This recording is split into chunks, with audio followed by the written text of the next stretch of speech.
That's right, guys. Well, tomorrow certainly will be a tough matchup for Temple. Coach Dumpy gave the Owls 2 days off this week after the big win against UConn, but it was back to business here on Tuesday. And Dumpy says the game against Memphis will be close. There's a reason why we're closely matched in the seedings, because I think we're very closely matched in how we play. There may not be any games left at the Liacouras Center this season, but practice was still in session this week. The Owls took the court one last time before heading up to Hartford, and they all have one thing on their minds. Wins. That's really all we're looking forward to do, is go down there and play our best basketball and trying to just make Temple proud and just come out with victories. The Owls' first opponent is Memphis on Friday afternoon. Although it will be a tough matchup on defense, Temple says they're ready for the fight. They're a good team. They play defense like we do, so we just got to be smart on the defensive end and just play offense, and we'll be fine. Well, the Owls are in Connecticut now preparing for tomorrow. I'll be back in the studio later on to break down the bracket and talk tournament scenarios. Reporting live at the Liacouras Center for Temple Update, I'm Simone Cuccurullo. Thanks, Simone. I'm looking forward to the game, and so are other Temple students. They're gearing up for the tournament alongside the team. We talked to some of those students who will be making that trip up to Hartford. I don't see them losing to Memphis this weekend, as Nichols, one of their best players, is out. And once I get past them, they should be playing number 1 seed SMU, and I cannot see them losing a third time to them this year. They've been playing very well. I have faith in, Will Cummings. He's been doing great.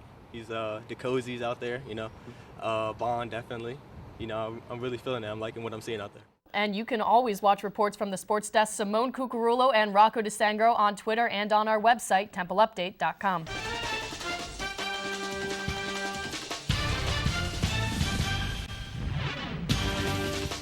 Spring break may be over, but the madness is finally here. What's up, guys? I'm Simone Cuccurullo, back in the studio to bring you up to speed on the most wonderful time of the year, postseason college basketball. Now, before we break down the AAC bracket, let's rewind to last weekend as the Owls took down reigning national champion, the UConn Huskies.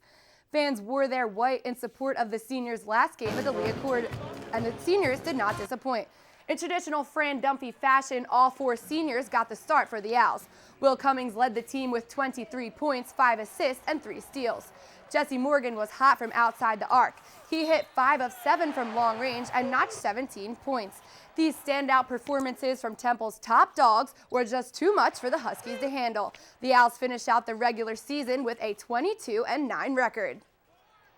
Now, Temple locked up the 4 seed with that victory over UConn, so they'll take on number 5 Memphis tomorrow at 2. If they can get the win, they'll most likely play SMU in the quarterfinals. But the Mustangs have to get past the winner of the 8 and 9 seed game between UCF and East Carolina. Temple swept both of those teams in the regular season, but have yet to beat SMU, the number 1 seed in the tournament.